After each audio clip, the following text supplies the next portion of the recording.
On peut essayer de repartir maintenant votre rencontre avec Claude Vincent. Oui, il a essayé. Là, un petit peu. Oui, il a essayé effectivement, avec le bioélectronimètre, à mettre en évidence la différence existante entre un milieu vivant sain et un milieu vivant pathologique.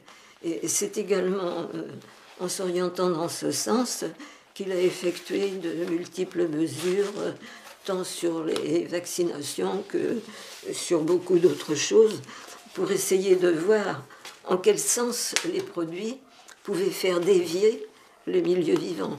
Et Vincent a réussi à intéresser passablement de médecins à sa technique. Je pense notamment, je ne l'ai pas connu, mais enfin, au docteur Besson, qui était directeur du centre de transfusion sanguine d'Annemasse. Puis enfin, il y en a eu d'autres. Et vraiment, il avait une accumulation de données qui méritait d'être prise en considération. Seulement, évidemment aussi, ce sont des mesures de terrain. Donc, comme on est axé sur les problèmes microbes, on ne s'occupe pas du terrain. Alors qu'on sait très bien qu'une variation de terrain peut très bien faire varier la nature du microbe. On le sait. Seulement, ça fait partie de ce qu'on ne dit pas. Là aussi, il y a un commerce qu'il ne faut pas déranger.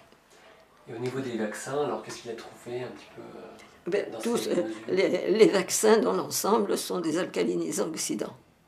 Dans l'ensemble. Donc, il crée un milieu... Donc, il contribue à la dégénérescence d'un milieu.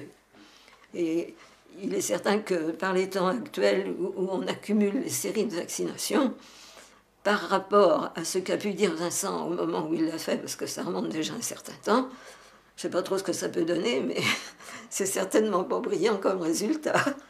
Dans le problème des vaccinations, on considère que s'il n'y a pas une réaction dans les, je ne sais plus si c'est 24 ou 48 heures, ben, ça n'a aucun rapport.